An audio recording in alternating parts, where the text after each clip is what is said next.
러시아 우크라이나 전역의 공세 강화, 젤렌스키 격전 중, 러시아 국방부 주요 전선 진영 발표, 서방 분석가 협상 압박의 공세. 2025년 5월 22일 현지 시간, 러시아 국방부는 우크라이나 내 주요 전략적 요충지에서 러시아군이 성공적으로 진격하고 있다고 밝혔습니다. 영국의 본부를 둔 왕립합동 군사연구소 RUSIA의 잭 와틀링 박사는 21일 러시아가 협상 과정에서 유리한 고지를 점하기 위해 공세 수위를 높일 것이라고 분석했습니다. 블라디슬라프 셀레즈뇨프 우크라이나 총참모부 대변인은 동부 도네츠크주에서의 치열한 전투 상황을 전했으며, 볼로디미르 젤렌스키 우크라이나 대통령 역시 21일 저녁 연설에서 포크로우스크 지역을 중심으로 최전선에서 가장 격렬한 전투가 벌어지고 있다고 확인했습니다. 다만 러시아군의 구체적인 징역 상황에 대해서는 언급하지 않았습니다. 러시아군의 이번 공세는 최전선뿐만 아니라 후방 깊숙한 곳까지 동시다발적인 화력 공격으로 이루어지고 있는 것으로 알려졌습니다. 러시아 매체 MK에 따르면 이번 공격은 우크라이나의 물류망 에너지 시스템, 방공망 및 병력 집결 지점, 파괴에 초점을 맞추고 있습니다. 러시아는 KH-01 순항미사일, 란센 및 게란두 자폭 드론, KAB-2 및 KAB 전제신처백, 유도폭탄 등 살상력이 높은 다양한 무기를 동원한 것으로 파악됩니다. 도네츠크주의 포크로우스크, 크라마토르스크, 슬로비안스크 등이 주요 공격 대상이 되고 있으며, 한 우크라이나 포병 부대와 전방 탄약고가 파괴되고 증원 병력이 혼란 속에 후퇴한 것으로 전해졌습니다. 수미주에서는 이동 중이던 우크라이나 부대가 기습 공격을 받아 큰 피해를 입었으며, 일부 지역은 이미 러시아군에 장악된 징후도 포착되고 있습니다. 하르키우 북동부, 특히 우크라이나의 핵심 물류 중심지인 추후이브는 격렬한 포격을 받고 있으며 추후이브 공항도 직접적인 공격을 받았습니다. 헤르손주 드네프르 강좌 안에서도 우크라이나군이 큰 손실을 입고 있으며, 미콜라이우에서는 군인들의 시신을 실은 구급차가 연이어 목격되고 있는 것으로 알려졌습니다. 이는 크림반도로의 접근을 차단하려는 러시아의 강력한 압박을 보여줍니다. 또한 서방의 F-16 전투기, 지원 시 잠재적 기지로 거론되었던 폰타바주의 미르호로드 공항도 공습을 받아 탄약고에서 연쇄 폭발이 발생했다는 다수의 정보가 있습니다. 러시아는 이스칸데르 M 탄도 미사일로 드니프로페트로우스크 주 오트린키 인근의 패트리엇 방공 시스템을 공격하여 레이더 통제소 및 발사대 시기를 완전히 파괴했다고 주장했습니다. 패트리엇 시스템은 미국이 우크라이나에 지원한 가장 값비싼 무기체계 중 하나입니다. 푸틴 대통령 벨고로드 공격에 반드시 보복, 국경 완충지대 설치 가속화. 블라디미르 푸틴 러시아 대통령은 22일 우크라이나군의 벨고로드 공격에 대해 반드시 보복할 것이라고 천명했습니다. 또한 푸틴 대통령은 쿠르스크, 벨고로드, 브리안스크 등 국경 지역의 안정을 위해 필요한 안전 완충지대, 창설 작업을 군이 적극적으로 진행하고 있다고 밝혔습니다. 러시아 전문가 아나톨리 마트비추크는 이 완충지대가 최대 100km에 이를 수 있다고 분석하며, 이는 나토의 장거리포 사정거리를 고려한 조치라고 설명했습니다. 우크라이나 전문가 가을까지 전세 역전 못하면 가혹한 조건으로 항복 가능성. 세르히 다슈크 우크라이나 정치 전문가는 올가을 중반까지 우크라이나가 전세를 바꾸지 못한다면 현재보다 훨씬 더 가혹한 조건으로 항복해야 할 상황에 직면할 수 있다고 경고했습니다. 그는 러시아는 목표를 달성하거나 우리에게 항복 외에 다른 선택지가 없다는 것을 깨닫게 하기 위해 우크라이나를 끝장낼 것이라고 언급했습니다. 러시아는 여전히 도네츠크, 루한스크, 헤르손, 자포리자에서의 우크라이나군 철수와 나토 가입 계획 포기를 요구하고 있으며, 우크라이나 측은 이를 전면 거부하고 있습니다.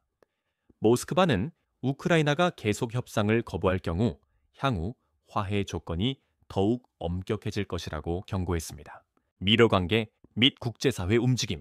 푸틴 대통령은 트럼프 전 미국 대통령과의 전화 통화에서 우크라이나 사태 해결 및 양국 관계 정상화 방안을 논의한 것으로 알려졌습니다. 그러나 트럼프 전 대통령은 우크라이나 평화 달성 이후에야 미국과 러시아 간 경제 관계 개선이 가능하다는 입장을 강조한 것으로 전해졌습니다. 한편 유럽연합 EU는 대러시아 제재를 강화하고 있으며 토르스텐 프라이 독일 총리실 차장은 유럽이 러시아에 실질적인 타격을 주기 위해 가스 우라늄 금수 조치 및 동결된 러시아 자산 활용 등 더욱 강력한 제재를 고려해야 한다고 촉구했습니다. EU는 최근 러시아 유조선 약 200척을 겨냥한 7차 제재안을 통과시킨 바 있습니다. 러시아군의 공세가 격화되고 우크라이나의 어려움이 가중되는 가운데 국제사회의 외교적 해법 모색 노력도 이어지고 있으나 뚜렷한 돌파구는 보이지 않고 있습니다. 러시아 국방부 발표 주요 전선에서 러시아군 진격 중, 영국 연구기관 러시아 공세 강화할 것, 러시아 국방부는 러시아군이 주요 전략적 요충지에서 진격하고 있다고 밝혔습니다. 앞서 5월 21일 영국에 본부를 둔 한 연구기관 주 이전 요청에서 RUSI로 언급됨 은 러시아가 공세를 강화할 것이라고 전망한 바 있습니다. 블라디슬라프 셀레즈뇨프 우크라이나 총참모부 대변인은 우크라이나 동부 도네츠크주에서의 상황을 언급했습니다. 볼로디미르 젤렌스키 우크라이나 대통령은 5월 21일 저녁 연설에서 포크로우스크 지역 일대에서 최전방 전투가 가장 치열하게 벌어지고 있다고 확인했으나 러시아군의 구체적인 진격 상황에 대해서는 언급하지 않았습니다. 최전선 지역뿐 아니라 후방 깊숙한 곳까지 동시다발적인 화력 공격이 가해지고 있는 것으로 전해졌습니다. 러시아 매체 MK에 따르면 이번 공격은 우크라이나의 물류망 에너지 시스템, 반공망 및 병력 집결 지점 파괴에 집중되고 있습니다. 러시아는 K7 순항 미사일, 란셋 자폭 드론, 게란2 드론 및 KAB-530, KAB-1500 유도폭탄 등 대량 살상 무기를 동원한 것으로 파악됩니다. 미콜라이오의 지하 운동 조직 조정원으로 알려진 세르히 브라척 은개인 텔레그램 채널을 통해 상황을 지속적으로 업데이트하고 있습니다. 도네츠크주의 포크로우스크, 크라마토르스크, 슬로비안스크 등 주요 도시들이 집중 공격 대상이 되고 있습니다. 한 우크라이나 포병 부대와 전방 탄약고가 완전히 파괴되었으며 증원 병력은 혼란 속에서 후퇴해야 했습니다. 수미주에서는 이동 중이던 우크라이나 부대가 기습 공격을 받아 큰 피해를 입었고 한 포병 부대가 로크냐 인근에서 전투 불능 상태가 되었으며 이 지역이 러시아군에 넘어갔다는 여러 징후가 포착되고 있습니다.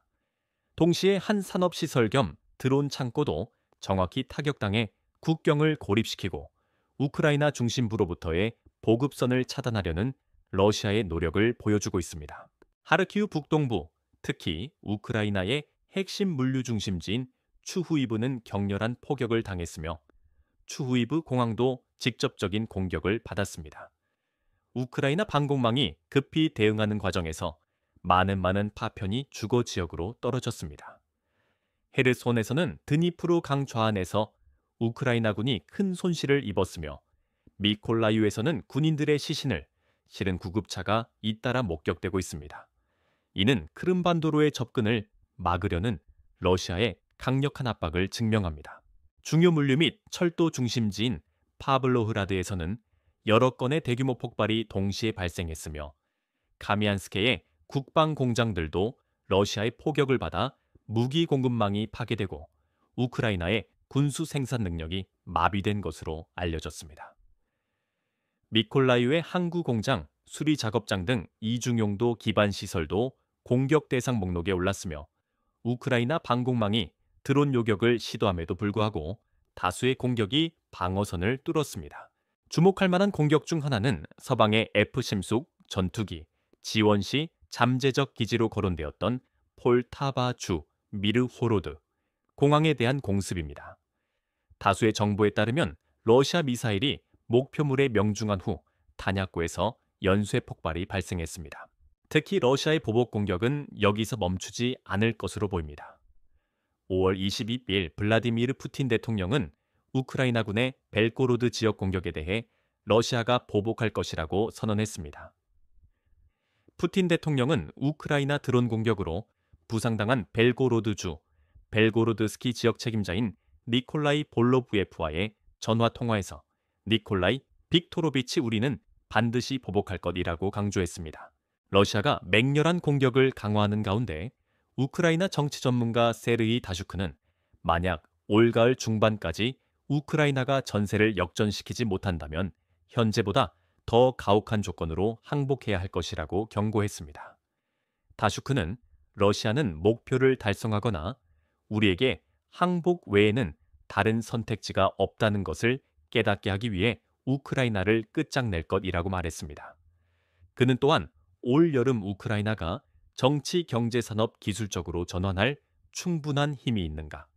라고 반문하며 만약 그렇지 못한다면 이 나라를 구할 수 있는 것은 아무것도 없다고 지적했습니다. 현재 러시아는 우크라이나가 도네츠크, 루한스크, 헤르손, 자포리자에서 철수하고 나토 가입 계획을 포기해야 한다는 강경한 요구를 고수하고 있으며 키이우 측은 이를 전면 거부하고 있습니다. 모스크바는 우크라이나가 계속 협상을 거부할 경우 향후 화해 조건이 더욱 엄격해질 것이라고 경고했습니다. 블라디미르 푸틴 대통령, 다음은 요청하신 베트남어 뉴스, 전체 내용을 한국어로 번역한 것입니다. 내용이 매우 길어 주요 단락별로 나누어 번역했습니다. 푸틴 대통령 정부 회의서, 국경 완충지대 창설 승인, 필요 조치 진행 중. 블라디미르 푸틴 러시아 대통령은 다수의 정부 관료들과의 회의에서 우리 국경을 따라 필요한 안보 완충지대 창설을 승인했다고 밝혔습니다. 푸틴 대통령은 우리 군은 현재 이 임무를 적극적으로 해결하고 있으며 적의 발사 지점들은 파괴되었고 작업은 진행 중이라고 강조했습니다.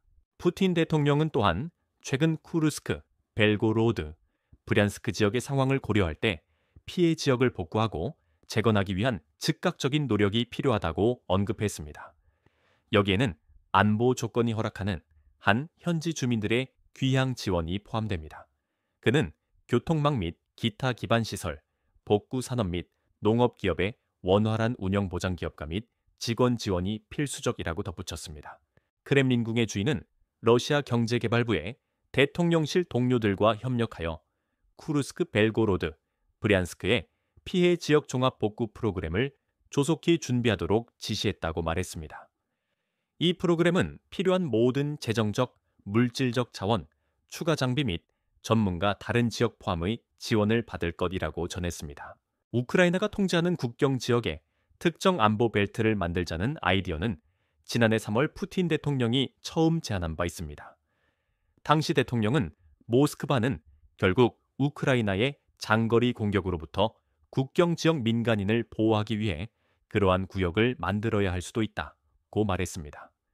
푸틴 대통령은 당시 러시아군은 적이 그들의 무기주로 외국산 무기로 넘기 매우 어려운 안보 구역을 만들 것이라며 우리가 적절하다고 판단할 경우라고 덧붙였습니다. 푸틴 대통령의 이번 발표는 우크라이나가 쿠르스크주, 엔곱, 마을 주지명, 불확실 국경 지역으로 추정해 무차별 공격을 가해 어린이 2명을 포함 최소 12명의 민간인이 부상당한 사건 이후 나왔습니다. 알렉산더 킹스톤 쿠르스크 주지사 대행에 따르면 이 공격은 마을로 진입하는 쿠르스크 그린스 고속도로 인근 지역을 겨냥했습니다. 언론 보도에 따르면 이 공격에는 미군이 제공한 하이마스, HIMARS 다연장 로켓 발사기에서 발사된 최소 3발의 포탄이 사용된 것으로 알려졌습니다. 최근 러시아 국방부는 러시아 방공군이 단 48시간 만에 러시아 전역에서 총 4번 85대의 우크라이나 무인항공기 UAV를 격추했다고 밝혔습니다. 전례 없는 대규모로 묘사된 이 공습은 5월 21일 저녁부터 시작되었으며 벨고로드, 쿠르스크, 브리안스크와 같은 국경 지역이 우크라이나로부터 가장 격렬한 압박을 받았습니다. 현재 우크라이나 전쟁은 제2차 세계대전 이후 유럽에서 가장 치명적인 분쟁을 종식시키려는 많은 당사자들의 노력에도 불구하고 계속 격화되고 있습니다. 도널드 트럼프 전 미국 대통령 또한 우크라이나 분쟁 관련 협상이 무조건적인 휴전으로 이어져야 한다는 유럽연합 EU 관리들의 입장에 동의하지 않는 것으로 알려졌습니다. 유럽 지도자들은 트럼프 전 대통령에게 푸틴 대통령에 대한 추가 압력을 가해 분쟁 종식을 위한 다음 협상 라운드가 무조건적인 휴전 합의로 끝나야 한다고 요구한 것으로 전해졌습니다. 최근 독일은 EU가 러시아에 타격을 주기 위해 안전지대를 벗어나야 한다고 선언했습니다. 토르스텐 프라이 독일 총리실 차장은 유럽이 가스 및 우라늄 금수 조치 동결된 러시아 자산 사용 등 러시아에 대한 더 강력한 제재 조치를 고려할 것을 촉구했습니다. 프라이 차장은 또한 노르트스트림 가스관을 겨냥한 제재에 대한 지지를 표명하며 이것이야말로 러시아에 실질적인 피해를 주고 제재로부터 우리가 진정으로 원하는 효과를 달성할 수 있는 종류의 조치라고 덧붙였습니다. 그는 또한 현재 준비 중인 EU의 18차 제재 패키지가 일부 회원국에 영향을 미칠 수 있는 조치를 포함하더라도 충분히 강력해야 한다고 강조했습니다. 프라이 차장은 우리는 안전지대에서 벗어나 현 상태를 뛰어넘는 실질적인 조치를 취해야 한다고 선언했습니다. 5월 20일 EU는 모스크바의 그림자 함대 소속 선박 약 200척을 겨냥한 17차 대러시아 제재안을 승인했습니다. 우르줄라 폰데어 라이엔 EU 집행위원장에 따르면 EU는 우크라이나에 가까이 다가섰으며 러시아의 새로운 공세에 대비하고 있습니다. 영국 왕립합동군사연구소 RUSIO의 잭 와틀링 박사는 5월 21일 러시아가 협상 과정에서 압력을 가기 위해 공격 활동을 강화할 것이지만 이 압력은 무기한 유지될 수 없다고 진단했습니다. 도널드 트럼프 전 미국 대통령이 협상에서 철수할 가능성을 내비치면서 러시아군은 활동을 강화할 수 있습니다. 러시아의 진격 속도는 2024년 가을부터 빨라졌으나 이후 우크라이나가 러시아의 공격 전술에 적응하고 러시아군이 돌파에 충분한 병력으로 전선에 접근하는 것을 막는 15km인 깊이의 소모지대를 구축하면서 정체되었습니다. 이 기간 동안 우크라이나는 병력 유지를 위해 필요한 수준에 미치지 못하는 징병으로 병력 부족에 직면해야 했습니다. 2025년 4월과 5월 초에는 부활절 및 전승절 휴전과 우크라이나의 쿠르스크 지역 진지 붕괴 후 병력 재배치 등으로 인해 러시아의 활동 강도가 감소했습니다. 그러나 2025년 몇 달 동안 러시아의 징병은 크렘린의 목표를 초과했으며 지휘 체계 조정과 예비 병력 구축 후이며 러시아는 공격 속도와 규모를 늘릴 준비를 하고 있습니다. 와틀링 박사는 공격이라는 단어가 대규모 기계화 부대의 신속한 기동이라는 전망을 불러일으키지만 현재 러시아는 이런 방식으로 작전할 충분한 병력이 없다고 지적했습니다. 대신 그들의 여름 공세는 주요 축 주변으로 확장되는 지역에서 공격 횟수와 규모를 꾸준히 늘리는 방식의 적절한 규모의 병력 전개가 될 가능성이 높습니다. 실제로 이러한 과정이 이미 시작되었다는 징후가 있습니다. 러시아는 하르키우에 압력을 가하고 수미와 자포리자에서 우크라이나의 방어 능력을 시험할 시간을 가졌습니다. 이러한 공격은 우크라이나군이 돈바스에서 멀어지게 하거나 우크라이나의 러시아 국경 넘어 추가 공격을 막기 위한 목적입니다. 올 여름 러시아의 주요 노력은 다시 한번 주요 도시인 코스탄티니우카와 포크로우스크를 겨냥할 수 있습니다. 러시아군은 도네츠크 완전 통제 계획을 계속 추진하고 있으며 현장 점령 강화 노력과 함께 우크라이나의 다층 무인 항공기 UAV 방어 시스템을 약화시킬 방법을 찾기 위해 혁신해 왔습니다.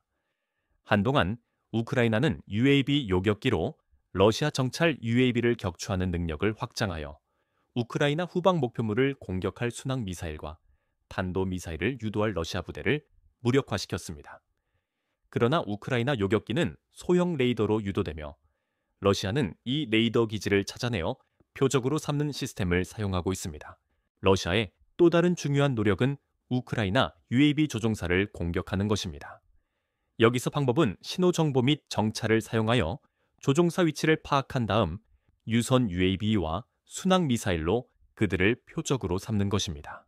이는 러시아가 부대 간 정보 전달 속도를 높이면서 더욱 효과적이 되었습니다. 전선에서의 러시아 공격과 별개로 도시 주요 기반 시설 및 우크라이나 기지에 대한 높은 강도의 심층 공격이 계속될 것입니다. 러시아 측은 이것이 우크라이나의 심리에 영향을 미친다는 것을 이해하고 있습니다. 크렘린은 또한 협상이 계속됨에 따라 상황이 악화될 수 있음을 시사하고 유럽 군대가 우크라이나에 병력을 배치하는 것을 막기 위해 후반기 안전하지 않다는 신호를 유럽에 보낼 수도 있습니다. 또 다른 압박 수단으로 최근 몇 주 동안 러시아 수도에 도달한 것으로 확인된 드론은 없지만 이러한 공격은 여전히 러시아의 생활과 기반 시설 시스템에 광범위한 영향을 미치고 있습니다. 러시아 국영 항공사인 로사비아차를 인용한 노바야 가제타 유럽의 수치에 따르면 우크라이나의 드론 공격으로 2025년 초부터 러시아 전역의 최소 인비범 체험 7개 공항이 일시적으로 운영을 중단해야 했습니다. 이 수치는 2023년과 2024년 전체 공항 폐쇄 건수를 합친 것보다 많아. 키이우가 우크라이나 국경에서 멀리 떨어진 지역에서도 모스크바에 대한 압력을 강화하고 있음을 시사합니다. 세르게이 브라척 우크라이나 남부 방위군 대변인은 드론 공격의 급증이 우크라이나가 이 무기 배치 전략을 전환하고 있다는 신호라고 평가했습니다. 브라척 대변인은 모스크바는 전국 및 국제 항공 노선을 연결하는 러시아 연방 최대 항공 중심지라며 현재 핵심 목표는 모스크바와 인근 지역임이 분명하다고 말했습니다. 5월 20일부터 22일까지 사흘 동안 러시아 국방부는 모스크바 지역에서 나타난 63대를 포함해 총 400겜 15대의 우크라이나 드론을 격추했다고 밝혔습니다. 러시아 RT 방송은 현지 시간 5월 21일 저녁 세르게이 소변인 모스크바 시장이 수도 모스크바로 접근하던 총 24대의 드론이 격추되었다고 밝혔다고 보도했습니다. 소변인 시장은 지상에서의 사상자나 물적 피해에 대해서는 언급하지 않았습니다. 러시아 국방부는 또한 연방통신 지역을 포함한 전국 여러 지역에서 무인 항공기 침투 사건이 다수 발생했다고 보고했습니다. 러시아 연방통신은 모스크바의 도모데도보, 주콥스키, 셰레메티에보 공항이 공습 경보 기간 동안 일시적으로 운영을 중단했다고 보도했습니다. 우크라이나의 공격은 특히 항공 운송 시스템이 지역 연결에 필수적인 역할을 하는 러시아의 안정에 큰 혼란과 위협을 야기했습니다. 브라척 대변인은 이러한 공격이 우연이 아니라 물류 방공 시스템 및 러시아 대중의 사기에 압력을 가하기 위한 작전의 일환이라고 강조했습니다. 그는 공항을 계속 폐쇄해야 하는 것이 이미 비용이 많이 드는 항공사와 공항에 경제적 피해를 주고 동시에 승객과 운송업체에 심리적 압박을 가한다고 주장했습니다. 그러나 일부 전문가에 따르면 즉각적인 경제적 영향은 여전히 통제 가능한 수준입니다. 러시아 경제학자 세르게이 알렉산드르주 성불확실는 주요 영향이 개별 항공사 수준에 머물고 있으며 피해는 아직 심각하지 않다고 주장했습니다. 알렉사셴코는 경제적 영향이 개별 항공사 수준에서 뚜렷하게 나타날 수 있지만 손실은 미미하다고 말했습니다. 한편 경제학자 안드레이 모브차는 이 작전에는 어떠한 경제적 동기도 없다고 생각한다며 대신 더 큰 목적은 러시아의 방공 시스템을 약화시키는 것이라고 평가했습니다. 빈번한 공격으로 우크라이나는 러시아가 지속적으로 전투 준비 태세를 유지하도록 강요하고 있습니다. 또한 우크라이나의 드론 공격은 모스크바의 특수 군사 작전을 지원하는 재정 자원을 차단하기 위해 러시아의 석유 가스 및 군사 기반 시설을 파괴하려는 장기 작전의 일환이기도 합니다. 관측통에 따르면 러시아가 공중의 모든 위협에 대응하기 위해 방공력을 지속적으로 분산시켜야 하는 것은 키이우가 향후 더 정확하고 깊숙한 공격을 준비하기 위해 러시아의 영토 방어 능력을 탐색하고 있음을 보여줍니다. 브라척 대변인은 현재 전략이 우리 공격 드론이 특히 러시아 국방산업 시설과 같은 군사 목표물에 효과적으로 접근하여 파괴하는 데 도움이 될 수 있다고 평가했습니다. 한편 우크라이나 군 정보 이전에 따르면 크림반도 주둔 러시아 흑해함대 소속 제810 해군 보병여단이 헤르손 방향으로 이동 배치되었습니다. 블라디슬라프 셀레즈뇨프 전 우크라이나군 총참모부 대변인은 세바스토폴에 주둔하던 러시아 흑해함대 제810 해군 보병여단이 헤르손 방향으로 이동했다고 밝혔습니다. 셀레즈뇨프는 헤르손 지역 남부에서의 공격이 러시아군의 여름 작전에서 주요 공격 중 하나가 될 수 있다고 평가했습니다. 그는 5월 22일 크림반도의 아테쉬 에이테시 유격 운동 대표가 제810 해군 보병여단의 숙소와 행정 건물에서 무기와 기술 장비가 이전되고 있다고 보고했다고 지적했습니다. 소식통에 따르면 이 여단은 쿠르스크 지역 해방을 위한 반격에 적극적으로 참여했으며 현재 헤르손 지역 남부 영토로 이동 중입니다. 그는 러시아 군인들이 크림반도에서 도망치고 있다는 소문은 이 현실과 아무런 관련이 없으며 단지 허위 정보일 뿐이라고 덧붙였습니다. 이 사건은 러시아군이 헤르손 지역에서 수만 명에 달하는 병력을 동원한 대규모 상륙 작전을 준비하고 있다는 정보가 우크라이나 소식통에 의해 몇 달 동안 지속적으로 발표되는 가운데 발생했습니다. 동시에 러시아군은 도네츠크 지역 경계선까지 진격하는 상당한 돌파구를 마련하여 우크라이나에서의 군사 작전에서 중요한 확장을 기록했습니다. 이 지역에 처음 도착한 부대는 제90 근위 전차사단 소속 병사들로 이들은 시넬니코베 구역으로 행정 경계선을 넘어 수제곱킬로미터의 영토를 장악했습니다. 소셜미디어에 퍼진 영상에는 러시아 병사들이 행정 경계선 근처에 깃발을 꽂아 이 지역에서의 주둔을 과시하는 모습이 담겨 있습니다. 이러한 상황은 특히 포크로우스크시 주변의 우크라이나 보급선에 위협이 되고 있으며 러시아의 FPV 드론은 현재 메조바야 지역과 같이 국경에서 약 16km를 떨어진 목표물을 공격할 수 있게 되었습니다. 러시아의 징역 속도에 놀란 우크라이나군은 T석섬 28 고속도로를 따라 급히 방어선을 구축하고 있지만 이러한 노력은 드론 공격으로 인해 지속적으로 방해받고 있습니다. 돈바스 전선의 국면을 바꾸기 위한 노력의 일환으로 우크라이나군은 러시아 국경 지역에 대한 공격 활동을 강화했습니다. 5월 21일 우크라이나군은 이번에는 브리안스크 국경 지역에서 러시아 영토로 새로운 침투를 시도했습니다. 보고에 따르면 10명으로 구성된 우크라이나 파괴 및 정찰 그룹이 이 지역으로 침투하여 데스나 강을 따라 브리안스크시 방향으로 이동하다가 사포로지의 마을 근처에서 러시아 국가근위대에 의해 저지되었습니다. 분쟁의 양상은 러시아군이 도네츠크 방향으로 진지를 강화하면서 계속 변화하고 있습니다. 아프가니스탄과 시리아에서 참전했던 러시아 퇴역 대령 아나톨리 마트비추크는 러시아가 우크라이나와의 국경을 따라 완충지대를 만들려는 노력 뒤에 있는 동기를 지적했습니다. 아나톨리 대령은 이것은 단순한 비무장지대가 아니라 이전 지역을 보호하는 보호 벨트가 될 것이라고 설명했습니다. 앞서 5월 22일 정부 회의에서 블라디미르 푸틴 러시아 대통령은 자국 군대가 우크라이나와의 국경을 따라 안보 완충지대를 설치하고 있다고 발표하면서 보였습니다. 러시아 지도자는 최근 쿠르스크 벨고로드, 브리안스크 지역의 상황을 고려할 때 피해 지역을 복구하고 재건하기 위한 즉각적인 노력이 필요하다고 말했습니다.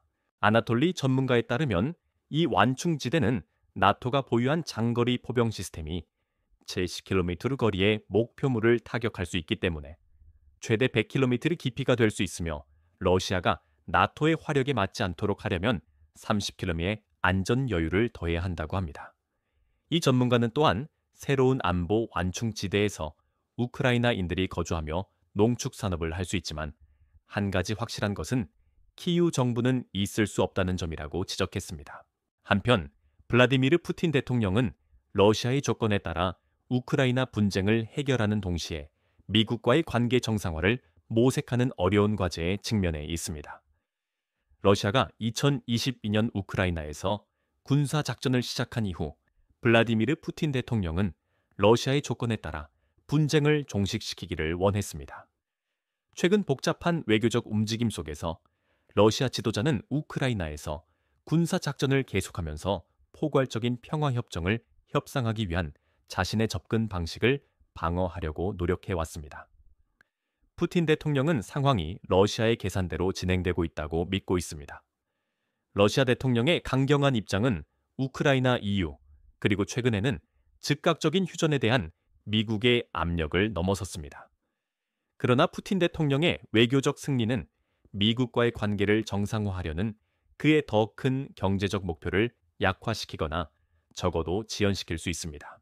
러시아는 평화협상의 전제 조건으로서 즉각적인 휴전을 해야 한다는 서방의 최후 통첩을 피했지만 미국과의 관계를 정상화하려는 러시아 대통령의 노력은 푸틴 대통령과의 전화 통화 이후 정체된 것으로 보입니다. 트럼프 전 대통령은 러시아와의 경제적 관계 개선은 우크라이나에서 평화가 달성된 이후에야 가능하며 그 이전에는 불가능하다고 강조했습니다. 만약 트럼프 전 대통령이 이 두 문제를 계속 연관시킨다면 이는 러시아가 서방의 제재를 해제하거나 트럼프 전 대통령이 제안한 것처럼 외국인 투자를 유치할 기회 없이 경제적 어려움에 처하게 만들 수 있습니다. 한편 크렘린궁은 우크라이나 분쟁이 푸틴 대통령과 트럼프 전 대통령이 논의한 여러 문제 중 하나일 뿐이며 양 정상은 여전히 더 광범위한 관계 재설정에 전념하고 있다고 밝혔습니다. 푸틴 대통령은 여전히 우크라이나 분쟁과 미국과의 관계 정상화 노력을 분리하는 것이 가능하다고 믿는 것 같습니다. 킹스 칼리지 런던의 러시아 정치학 교수 샘 그린에 따르면 이는 푸틴 대통령이 타협할 준비가 되어 있지 않은 것처럼 보이면서 외교 협상을 계속하는 것으로 이어집니다.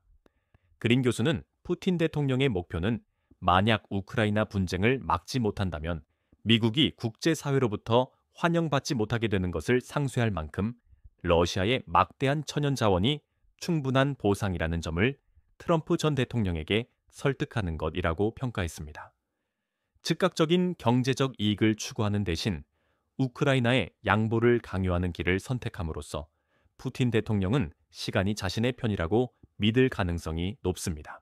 러시아 관리들은 러시아 관련 유조선 약 200척에 대한 금지 조치와 러시아 국영 석유가스 대기업 쉘가스를 블랙리스트에 올리는 것을 포함한 이유에 최근 1년의 제재에 대해 크게 우려하지 않고 있습니다.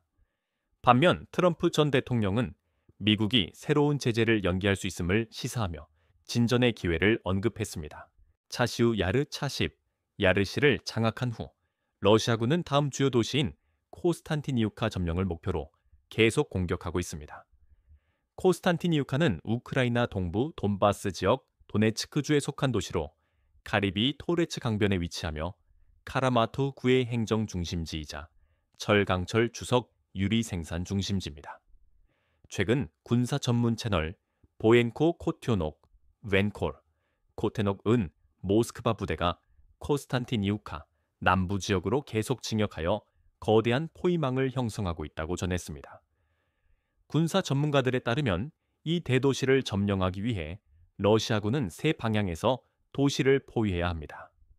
러시아군의 첫 번째 이동 방향은 동쪽 콘데라시프카 출구 지역에서 시작될 수 있으며 이는 도네츠크 지역에서 가장 크고 견고한 두 요새 도시인 크라마토르스크와 슬로비안스크로 가는 철도를 차단하는 것과 병행될 것입니다. 이는 코스탄티뉴카에 주둔한 우크라이나 부대가 이 두 도시로부터의 물류 공급을 잃게 만들 것입니다. 두 번째 공격 방향은 토레스키 정착지에서 북서쪽으로 15km를 이동하여 코스탄티뉴카에 도달하는 작전이 될 것입니다. 이 공격 방향은 전체 공격 작전의 중요한 부분이며 우크라이나 측의 예비 병력 증강 기회를 박탈할 것입니다. 현재 로마니우카, 동쪽 토레츠크 방향으로 러시아군은 러니도우카, 레오니딥카까지 발전했으며 전선은 직선화되었습니다. 로마노우카 북쪽과 동쪽에서 모스크바 돌격 부대는 수케아 계곡을 따라 고지대에서 적을 밀어내고 카테리엔이브카 방향 방어선에서 페트로파일리프카 서쪽 외곽으로 진격하여 해당 마을로 가는 키이우군의 물류 경로를 차단할 위협을 가하고 있습니다. 동시에 소리아와 올렉시입카 접근로에서도 교전이 계속되고 있습니다. 토레체크 방향에서 코스탄티니우카를 포위하는 세 번째 방향은 카리니우카로 돌파하여 올렉산드리우카까지 계속 공격하여 다른 두 공격 방향과 합류하여 코스탄티니우카의 우크라이나 방어군을 세 방향에서 포위하는 것으로 보입니다. 코스탄티니우카가 완전히 고립된 후 세 방향에서 도시로의 직접 공격이 동시에 이루어질 것입니다. 세면 포위 및 점진적 압박 전술은 우크라이나군을 도시에서 몰아내고 러시아 군인의 생명을 구하며 도네츠크 해방 과정을 가속화하는 데 도움이 될 것입니다. 주목할 점은 우크라이나의 넓은 인구 밀집 지역 공격에 적용되는 세면 포위 전술이 이전의 도네츠크에서의 전투, 예를 들어 우글레다르 셀리도베 쿠라홉의 벨리카 노보실카 정착지 점령과 유사하게 러시아군에 의해 시험되었다는 것입니다. 이러한 지상전 상황과 병행하여 러시아 국방부는 러시아 방공군이 48시간 동안 전국에서 총 4억 햄85대의 우크라이나 무인 항공기를 격추했다고 발표했습니다. 5월 22일 텔레그램 채널 게시물에서 러시아 측은 5월 20일 저녁부터 대규모 공습이 시작되었으며 모두 우크라이나와 국경을 공유하는 벨고로드 쿠르스크 브리안스크 지역이 공격의 대부분을 감당했다고 밝혔습니다. 국경 근처 오렌부르크 지역은 약 135대의 우크라이나 UAV를 격추했다고 보고했으며 전선에서 상당히 떨어진 모스크바 지역도 같은 기간 동안 63대의 고전기 무인 항공기 공격을 받았습니다. 모스크바 인근 지역 주민들은 우크라이나 UAV가 도시를 향해 비행하는 것으로 보이는 영상을 온라인에 게시했으며 적어도 한 영상에는 무인 항공기가 공중에서 파괴되는 순간이 담겨 있습니다. 또한 러시아 국방부는 이스칸데르 M 탄도미사일 시스템 운용 요원들이 드니프로페트로우스크 주 오트린키 마을 근처 패트리엇 방공진지를 공격했다고 발표했습니다. 이 공격으로 AN, MPQ-65 다기능, 레이더 통제소 및 해당 시스템의 발사대 2기가 완전히 파괴되었습니다. 패트리엇은 미국에서 생산된 고정밀 지대공 미사일 시스템으로 항공기 순항 미사일 및 탄도 위협을 요격할 수 있습니다. 구체적으로 우크라이나의 패트리엇 시스템은 미국에서 생산된 최신 PAC-3 MSE 미사일을 장착하고 있으며 항공기에 대해서는 최대 120km로 탄도, 미사일에 대해서는 60km의 사거리를 가집니다. 이는 또한 미국과 동맹국이 우크라이나에 지원한 가장 비싼 무기 시스템이기도 합니다.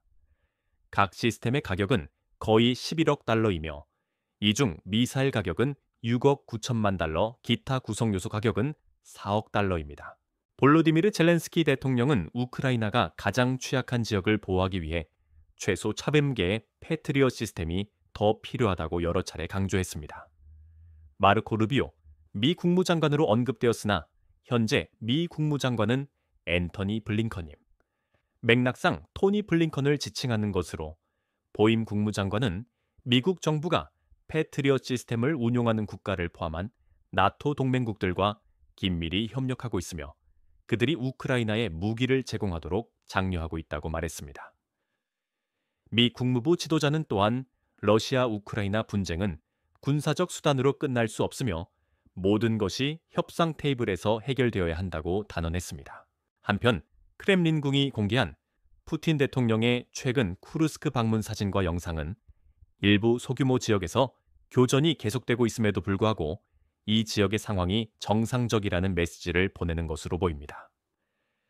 뉴욕타임스에 따르면 이 방문은 러시아 지도자가 우크라이나가 협상 카드를 잃었을 때 협상의 장애물이 제거되었다고 믿고 있음을 시사할 수 있습니다. 비록 우크라이나군이 러시아 국경 이쪽으로 소규모 공격을 계속하고 있지만 말입니다.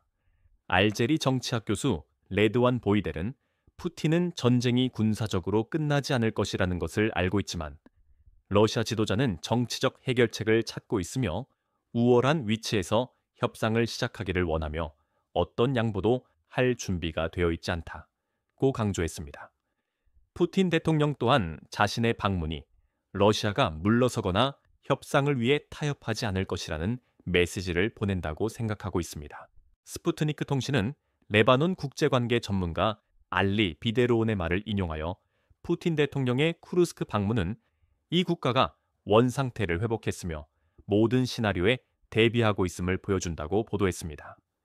비데로는 러시아군이 재집결하여 영토를 되찾았지만 평화협상의 전제 조건으로서 즉각적인 휴전을 요구하는 압력에 굴하지 않았다고 말했습니다. 블라디미르 푸틴 러시아 대통령이 미국과의 관계 정상화를 위한 노력 이후 우크라이나 분쟁이 발발한 이래로 그 노력은 주춤하는 것처럼 보입니다. 푸틴 대통령은 이 교전을 모스크바의 조건에 따라 종식시키기를 원합니다. 최근 복잡한 외교적 상황 속에서 러시아 지도자는 우크라이나에서의 군사작전을 계속하면서 포괄적인 평화협정 협상 입장을 지켜낼 수 있었습니다. 그는 교전이 러시아에 유리한 방향으로 진행되고 있다고 믿고 있습니다. 이러한 강경한 입장은 우크라이나 이유, 그리고 최근에는 즉각적인 휴전 요구에 대한 미국의 압력을 넘어섰습니다. 5월 19일 푸틴 대통령과의 전화 통화 후 도널드 트럼프 전 대통령은 러시아와 우크라이나 간 직접 협상 완료를 선언했는데, 이는 신속한 분쟁 종식에 대한 그의 이전 약속을 공식적으로 포기하는 것을 의미합니다. 그러나 푸틴의 이러한 외교적 승리는 그의 더 큰 경제적 목표, 즉 미국과의 관계 정상화를 약화시키거나 적어도 지연시킬 수 있습니다. 푸틴 대통령과의 전화 통화 후 트럼프 전 대통령은 미국이 러시아와의 경제 관계를 재개하는 것은 우크라이나에서 평화가 달성된 후에야 가능하며 그 이전에는 불가능하다고 강조했습니다. 만약 트럼프 전 대통령이 이 두 문제를 계속 엮는다면 이는 러시아가 서방의 제재 조치를 조기에 해제하거나 트럼프 전 대통령이 한때 시사했던 외국인 투자를 유치할 가능성이 거의 없는 장기적인 경제 침체에 빠뜨릴 수 있습니다. 트럼프 전 대통령은 5월 19일 통화 후 이 끔찍한 유혈 사태가 끝나면 러시아는 미국과 대규모 무역을 하기를 원하며 나는 전적으로 동의한다고 선언했습니다. 조 바이든 부통령으로 언급되었으나 현 미국 대통령 또한 비슷한 견해를 심지어 더 강경한 방식으로 표명했습니다. 바이든 대통령은 러시아와 나머지 세계 간의 관계가 개선되면 많은 경제적 이익이 있을 것이라는 현실을 직시해야 한다고 말하면서도 모스크바가 우크라이나에서 교전을 계속한다면 그러한 이익을 얻지 못할 것이라고 주장했습니다. 크렘린궁은 우크라이나 분쟁이 푸틴 대통령과 트럼프 전 대통령이 언급한 주제 중 하나일 뿐이며 양 정상은 여전히 더 광범위한 관계 재건을 추진하기로 약속했다고 밝혔습니다. 유리 우샤코프 푸틴 대통령 외교정책 보좌관은 전화 통화 후 러시아 언론에 양 대통령은 양자 관계 상황에 대해 논의했으며 양측 모두 이 관계를 계속 정상화하려는 열망을 표명했다고 말했습니다. 트럼프 전 대통령은 러시아를 무역 및 경제 분야에서 미국의 가장 중요한 파트너 중 하나로 간주합니다. 우샤코프 보좌관이 2시간 동안의 전화 통화 후 언급한 유일한 구체적인 합의는 미국에 구금된 러시아인 9명과 러시아에 구금된 미국 시민 9명을 교환하는 계획이었습니다. 이 소박한 제안은 연초 러시아 엘리트들이 가졌던 기대와는 거리가 멉니다. 당시 모스크바의 많은 사람들은 트럼프 전 대통령의 협상 선호 경향과 정치에 대한 거래적 접근 방식이 러시아와 세계 최대 경제 대국 간의 관계에 새로운 시대를 열 것이라고 믿었습니다. 이러한 비전 해 관계 정상화는 러시아 국영 에너지 기업 및 은행에 대한 제재 해제 글로벌 스위프트 결제 시스템 복귀 허용과 같은 구체적인 조치로 이어질 것으로 예상되었습니다. 이는 모스크바가 비용을 절감하고 무역 활동을 더 쉽게 수행하는 데 도움이 되는 조치들입니다. 러시아 관리들은 또한 워싱턴과의 화해가 미국 기업 적어도 모스크바가 제재해서 완전히 대체할 수 없는 제품과 서비스를 제공하는 대형 기술 기업들이 러시아로 돌아올 수 있는 조건을 조성할 것으로 기대했습니다.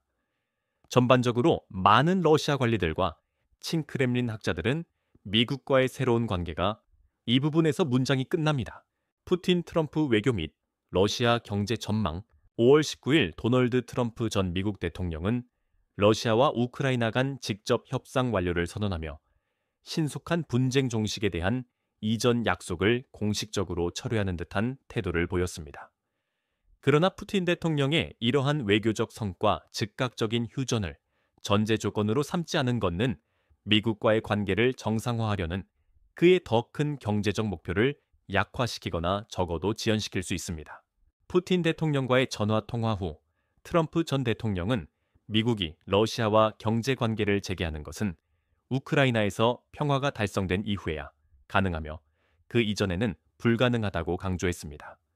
만약 트럼프 전 대통령이 이 두 문제를 계속 연관시킨다면 이는 러시아가 서방의 제재를 조기에 해제하거나 트럼프 전 대통령이 한때 시사했던 외국인 투자를 유치할 가능성이 거의 없는 장기적인 경제 침체에 빠뜨릴 수 있습니다. 트럼프 전 대통령은 5월 19일 통화 후 이 끔찍한 유혈 사태가 끝나면 러시아는 미국과 대규모 무역을 하기를 원하며 나는 전적으로 동의한다고 선언했습니다. 조 바이든 미국 대통령 또한 비슷한 견해를 심지어 더 강경한 방식으로 표명했습니다. 바이든 대통령은 러시아와 나머지 세계 간의 관계가 개선되면 많은 경제적 이익이 있을 것이라는 현실을 직시해야 한다 면서도 모스크바가 우크라이나에서 교전을 계속한다면 그러한 이익을 얻지 못할 것이라고 주장했습니다. 크렘린궁은 우크라이나 분쟁이 푸틴 대통령과 트럼프 전 대통령이 언급한 여러 주제 중 하나일 뿐이며 양 정상은 여전히 더 광범위한 관계 재건을 추진하기로 약속했다고 밝혔습니다. 유리 우샤코프 푸틴 대통령 외교정책 보좌관은 전화 통화 후 러시아 언론에 양 대통령은 양자 관계 상황에 대해 논의했으며 양측 모두 이 관계를 계속 정상화하려는 열망을 표명했다고 말했습니다. 트럼프 전 대통령은 러시아를 무역 및 경제 분야에서 미국의 가장 중요한 파트너 중 하나로 간주합니다. 우샤코프 보좌관이 2시간 동안의 전화 통화 후 언급한 유일한 구체적인 합의는 미국에 구금된 러시아인 9명과 러시아에 구금된 미국 시민 9명을 교환하는 계획이었습니다. 이 소박한 제안은 연초 러시아 엘리트들이 가졌던 기대와는 거리가 멉니다. 당시 모스크바의 많은 사람들은 트럼프 전 대통령의 협상 선호 경향과 정치에 대한 거래적 접근 방식이 러시아와 세계 최대 경제 대국 간의 관계에 새로운 시대를 열 것이라고 믿었습니다.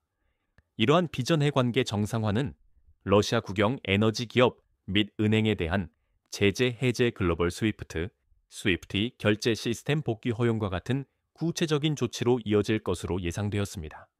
이는 모스크바가 비용을 절감하고 무역 활동을 더 쉽게 수행하는 데 도움이 되는 조치들입니다. 러시아 관리들은 또한 워싱턴과의 화해가 미국 기업 적어도 모스크바가 제재 하에서 완전히 대체할 수 없는 제품과 서비스를 제공하는 대형 기술 기업들이 러시아로 돌아올 수 있는 조건을 조성할 것으로 기대했습니다.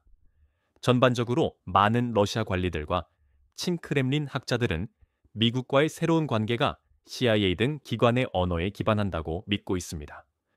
주원문의 두안연, 추아, 초샤는 기관의 언어, 발언에 기반한다는 의미로 해석되나 문맥상 명확한 의미 파악이 어려워 직역에 가깝게 번역했습니다. CIA 본부, 외부 사건 발생, 미국 중앙정보국 CIA 대변인은 기관 정문 밖에서 한 개인과 보안 요원 간의 충돌이 있었으며 해당 인물은 체포되었다고 확인했습니다. 대변인은 용의자가 총에 맞았는지 여부에 대해서는 밝히기를 거부했으며 추가 정보도 공개하지 않았습니다. 앞서 MBC 뉴스는 정통한 소식통을 인용하여 버지니아주 랭글리에 있는 CIA 본부 밖에서 보안 요원들이 한 대상을 무력화하기 위해 총을 발사했다고 보도했습니다. 본부 정문은 폐쇄되었으며 직원들은 다른 경로를 이용해야 했습니다. 이 사건은 워싱턴 DC의 한 유대인 박물관 밖에서 이스라엘 대사관 직원 2명이 총에 맞아 사망한 사건 이후 발생했으며 두 사건의 연관성은 아직 불분명합니다.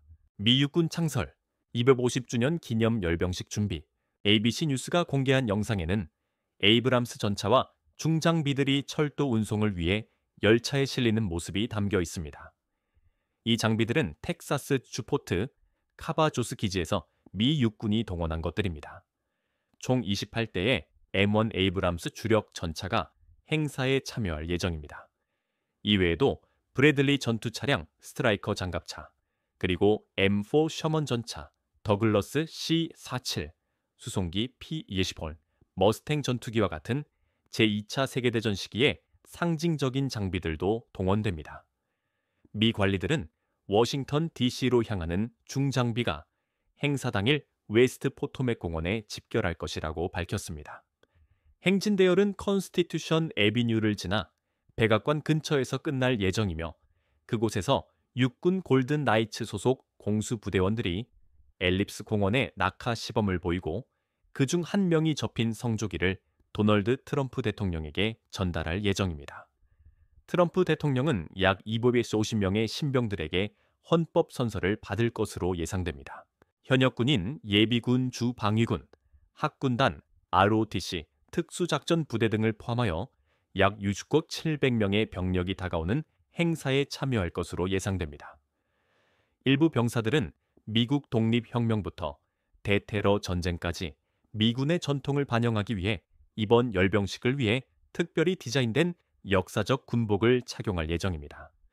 열병식이 트럼프 대통령의 생일과 겹쳐 열리는 것에 대해 이것이 백악관 주인이 첫 임기 동안 원했던 화려한 군사 퍼레이드를 조직하려는 노력인지에 대한 의문이 제기되고 있습니다. 그러나 로이터 통신은 미 육군이 도널드 트럼프 대통령의 생일 축하 계획은 없다고 밝혔다고 보도했습니다. 미 해군 작전 USS 해리 S. 트루먼함, 제임스 큐비 제독대행 미 해군 참모총장 대행으로 추정 미 해군이 연초 소말리아에서 작전을 수행하면서 역사상 최대 규모의 항공모함 공습을 실시했다고 밝혔습니다. USS 해리 S. 트루먼함과 항모강습단이 이 공습을 수행했습니다. 빌보드 인사이더에 따르면 공습에는 16대의 FL-18 슈퍼호넷 전투기가 참여했습니다. 미 아프리카 사령부에 따르면 1월 이후 소말리아에서 자칭 이슬람 국가 IS와 알케다 연계 단체인 알샤바브를 상대로 총 25회의 공습이 미군에 의해 수행되었습니다. USS 해리 S. 트루먼함은 니미츠급 초대형 항공모함의 10번째 함으로 길이 3빈킷 33m, 만재 배수량 10만 5천 톤이며 1998년 7월에 취역했고 건조 비용은 약 58억 달러로 추산됩니다. 익명의 국방관리는 해군 사령부가 20년 이상 안정적으로 운용되어 온 USS 해리 S. 트루먼함의 전체 정비 절차를 재검토하고 있다고 밝혔습니다. 트루먼 항모강습단은 가을에 중동에 배치되었으며 이달 초 홍해를 떠나 지중해에서 나토 훈련에 참여한 후 버지니아주 노퍽항으로 복귀했습니다. 지난 반년 동안 이 항모강습단은 예멘 연안에서 후티 반군의 선박 공격을 저지하려는 미국의 노력에 중요한 역할을 했습니다. 제임스 큐 제독은 트루먼함이 후티 반군 목표물에 6갱 70회의 공격을 가했으며 그 기간 동안 약 160대의 적 무인 항공기와 미사일을 요격했다고 밝혔습니다. 제독은 후티는 위협이며 그들은 우리 함정을 노리고 있다. 이를 이해하고 상황에 대비하는 것이 우리가 지금 하고 있는 일이라고 강조했습니다. 후티 미국 간 긴장. 미국이 3월 15일 예멘 내 후티 반군 진지에 대한 공습을 재개한 이후 양측 간 긴장이 고조되었습니다. 미국은 이 단체가 이스라엘 상선 및 영내 미 해군 자산을 표적으로 삼는 것을 막으려 하고 있습니다. 반면 후티 반군은 이스라엘이 가자 지구에서의 군사 작전을 중단하고 팔레스타인 영토로의 인도적 지원을 허용한다면 이스라엘과 미군에 대한 공격을 중단할 것이라고 선언했습니다. 현재 후티 세력은 예멘 북부 대부분을 장악하고 있습니다. 유럽 국방비 지출 IISS 연구, 국제전략문제연구소 IISS의 최근 연구에 따르면 유럽 국가들은 미국의 지원을 잃을 경우 자국 군대에 적합한 작전 능력을 구축하기 위해 약 1조 달러를 추가로 지출해야 할 것입니다. 이 1조 달러 중 약 3분의 1인 최소 40억 달러는 무기에 직접 지출되어야 하며 여기에는 최소 400대의 전투기와 600대의 주력 전차 MBT를 포함한 막대한 양의 무기 목록이 포함됩니다. 순수 재정적 측면에서 IISS의 계산에 따르면 유럽 전체 무기 비용의 70% 이상이 공군과 해군에 할당되는데 이는 잠재적 적과의 지상전 성격을 고려할 때 역설적입니다. 그러나 여기서 문제는 공식적인 가치 지표입니다. IISS가 발표한 보고서 작성자들이 제시한 유럽에 필요한 지상 장비 목록을 보면 실제로 엄청난 양입니다. 전문가들에 따르면 이 경우 유럽 각국 정부의 가장 큰 도전은 앞서 언급한 무기 목록 구매 결정을 내리는 것 자체가 아닐 수도 있습니다. 물론 엄청난 비용에 대해 이야기하고 있지만 여기서 유럽에 대한 진정한 도전은 이 모든 무기를 생산할 수 있는 적절한 업체를 찾고 동시에 잠재적 적에 대항하여 첨단 기술 무기를 사용할 줄 아는 인력을 찾는 것입니다. 미국 군수업체에 대한 의존에도 불구하고 긍정적인 신호도 있습니다. 2022년 2월부터 2024년 9월까지의 조달 계약에 대한 IISS 분석에 따르면 가치의 52%가 유럽 공급업체에 돌아갔으며 미국은 34%였습니다. 이는 2022년 러시아 우크라이나 분쟁 발발 이후 유럽산 구매 추세가 점차 형성되고 있음을 보여주는 신호입니다. 많은 나토 회원국들이 국방비 지출 목표인 GDP의 2%를 달성하거나 초과하기 위한 노력을 강화했습니다. 도널드 트럼프 대통령의 백악관 복귀 또한 유럽 국방 강화 지지자들에게 예상치 못한 이익이 되었습니다. 유럽 동맹국들이 나토에 더 많이 기여해야 한다는 미국 대통령의 요구와 미국이 국방 공약을 포기할 수 있다는 시사는 워싱턴의 신뢰성에 대한 의구심을 불러일으켰습니다. 이러한 상황은 에마뉘엘 마크롱 프랑스 대통령이 지지하는 유럽의 자주국방 개념을 많은 회원국들에게 더욱 매력적으로 만들었습니다. 그러나 유럽의 자주국방으로 가는 길은 여전히 많은 도전에 직면해 있습니다. 유럽 정부들은 예산 제약에 직면해 있으며 공공부채를 통제하면서 국방비를 늘릴 수밖에 없는 상황입니다. 더욱이 스페인과 이탈리아 같은 국가에서는 내부 정치 논쟁이 있습니다. 미국 하나의 크고 아름다운 법안 One Big Beautiful Bill Act 미 하원 공화당은 내부 논쟁 끝에 5월 22일 아침 도널드 트럼프 대통령의 세금 및 이민 의제 추진에 중요한 역할을 하는 하나의 크고 아름다운 법안이라는 초거대 법안을 통과시켰습니다. 이 법안에는 감세 메디케이드, 개혁 국경 안보 강화 등 트럼프 대통령이 작년 대선 캠페인에